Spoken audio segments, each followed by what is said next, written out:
नमस्कार दोस्तों, स्वागत है आपका अपने YouTube channel study with Kundan Singh में।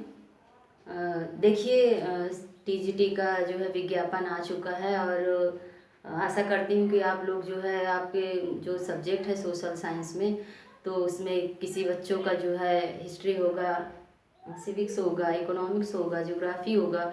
तो हमने अपनी जो है हिस्ट्री की क्लासेस चालू कर दी थी, उनमें से अब आगे जो है हिस्ट्री की क्लासें बढ़ाएं जिससे आप लोगों को फ़ायदा मिले। और तो चलिए देखते हैं अपने आगे की क्लासेस, जिसमें हमने देखा था, शायद 2-3 पार्ट हो चुके थे, आप जो है उनको देखना। और उसके आगे अब क्या है, साहित्यिक स्रोत हो चुके थे, अब हम जो है पुरातात्विक स्रोतों पर आ गए थे, जिसमें हमने कुछ स्तंभ लेख देख लिए थे। और मेरा मानना है कि जो है छोटे छोटे पार्टों में देखेंगे तो आप लोगों को अच्छे से समझ में भी आएंगे और धीरे धीरे कोर्स कवर भी हो जाएगा, है ना। तो चलिए देखते हैं आगे की क्लास अपने।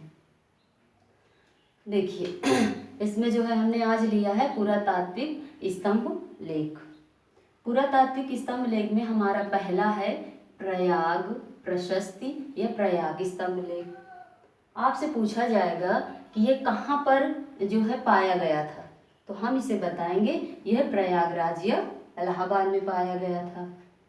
अब पूछा जाए कि उस समय जो है कौन सा समय था, किस शासक का समय चल रहा था, ये क्वेश्चन बनेगा। तो बताएंगे कि वो जो समय था तो किसका था, गुप्तकालीन शासकों का था। तो यहाँ पर क्या रखेंगे, गुप्तकालीन शासकों का। कौन सा है, प्रयाग प्रशस्ति स्तंभ लेख, है ना। तो अब पूछा जाएगा कि प्रयाग प्रशस्ति जो स्तंभ लेख है उसमें किस शासक के बारे में कहा गया है। तो किस शासक के बारे में कहा गया है, समुद्रगुप्त, या इससे संबंधित व्यक्ति कौन है, तब बताएंगे हम समुद्रगुप्त।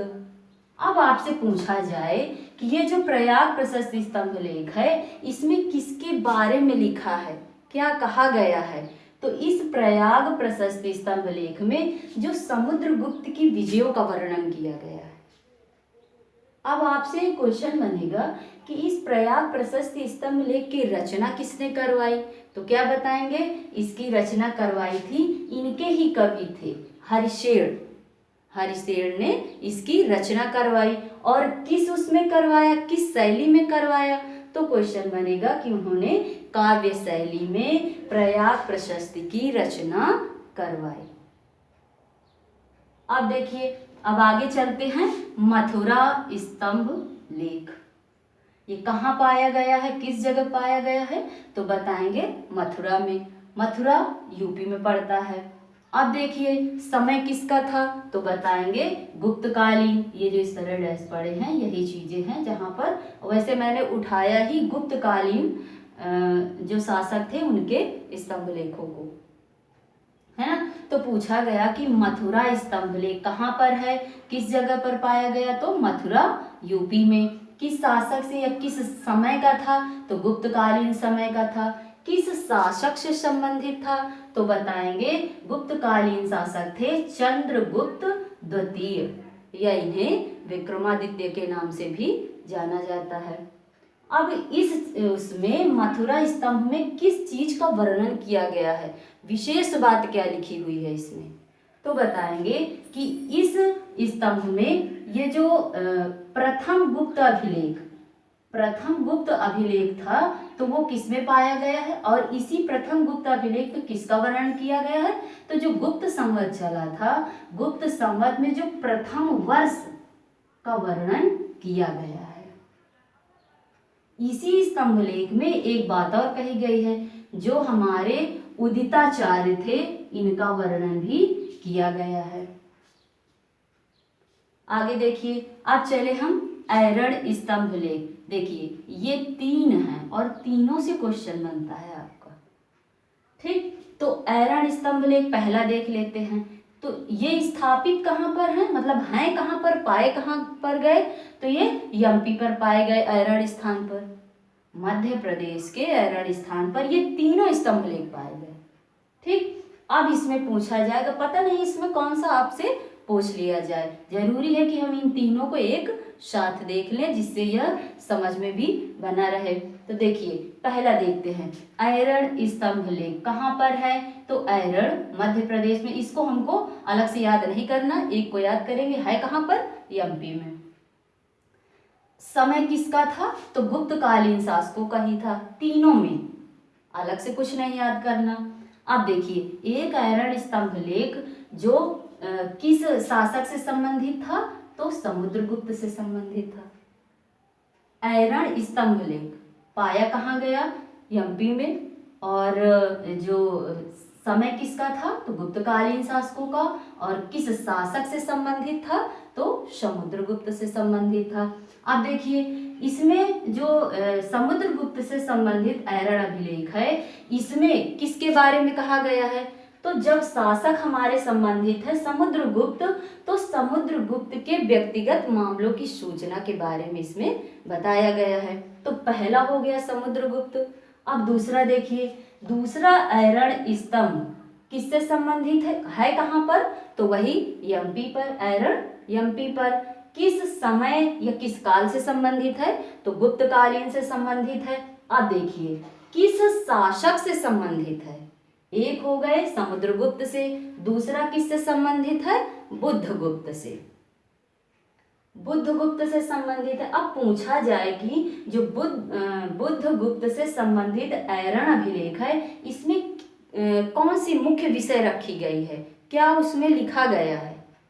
तो हम बताएंगे जो बुद्धगुप्त से संबंधित है उसमें भगवान विष्णु का सर्वप्रथम अभिलेख प्रमाण मिलता है। जिस अभिलेख में सर्वप्रथम भगवान विष्णु का वर्णन किया गया है, तो किसमें किया गया है? बुद्धगुप्त शासक से संबंधित ऐरण अभिलेख में। अब देखिए आपसे अगर क्वेश्चन बना दिया जाए कि सप्ताह के दिनों के नामों का प्रारंभिक प्रयोग किस अभिलेख में है, तो आप बताएंगे बुद्धगुप्त शासक से संबंधित ऐरण अभिलेख। यहां से क्वेश्चन आपके बनेंगे। प्रारंभिक प्रयोग भगवान विष्णु का अभिलेख में जो प्रमाण मिला है सर्वप्रथम, वो किसमें है? ऐरण स्तंभ में। अब देखिए एक तीसरा भी है ऐरण स्तंभ अभिलेख। ये कहाँ है? इनमें कुछ नहीं याद करना, बस याद करना है कि ये एक ही जगह है। कहाँ पर? ऐरण एमपी में। फिर वही समय किसका था? गुप्तकालीन का। शासक कौन थे? तो देखिए 3 शासक आपको याद करने हैं। तीसरे में हमने किसको पढ़ा? भानुगुप्त को। अब इसमें 3 तरह से क्वेश्चन भी आपके बनेंगे कि पूछा जा सकता है कि समुद्रगुप्त के व्यक्तिगत मामलों की सूचना किसमें मिली है? तो समुद्रगुप्त शासक से संबंधित ऐरण स्तंभ लेख में। तो इन दोनों को नहीं पूछा जाएगा, है ना? इस तरह क्वेश्चन बनेगा। तो अब देखिए एक क्वेश्चन ऐसे बनेगा कि सती प्रथा का प्रथम उल्लेख किस स्तंभ लेख में हुआ है? या सती प्रथा का प्रथम साक्ष्य किस अभिलेख में मिला है? तो बताएंगे ऐरण अभिलेख। कहाँ पर है? एमपी में। किस शासक से संबंधित है? भानुगुप्त शासक से संबंधित है।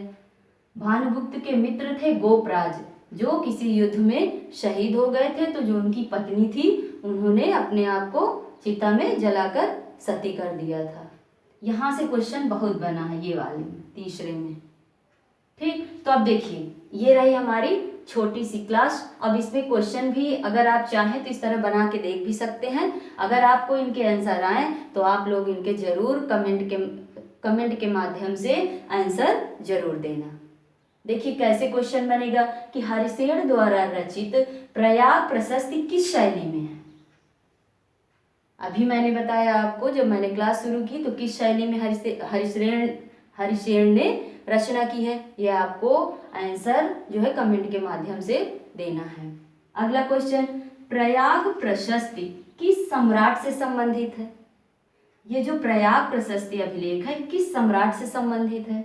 अगला क्वेश्चन देखिए, ये ज्यादा इंपॉर्टेंट है, हो सके तो आप सब लोग जो है इन तीनों का आंसर कमेंट के माध्यम से सूचित करना। देखिए भारत का सर्वप्रथम उल्लेख किस अभिलेख में है? भारत का सर्वप्रथम उल्लेख किस अभिलेख में है। ठीक, तो आप लोग जो है इसको देखना अच्छे से, आपके जो दोस्त हैं, आपके जो मित्र हैं, इन्हें शेयर करना, लाइक करना और सब्सक्राइब करना। और आशा करती हूँ कि आपको जो है ये क्लास अच्छी लगी होगी।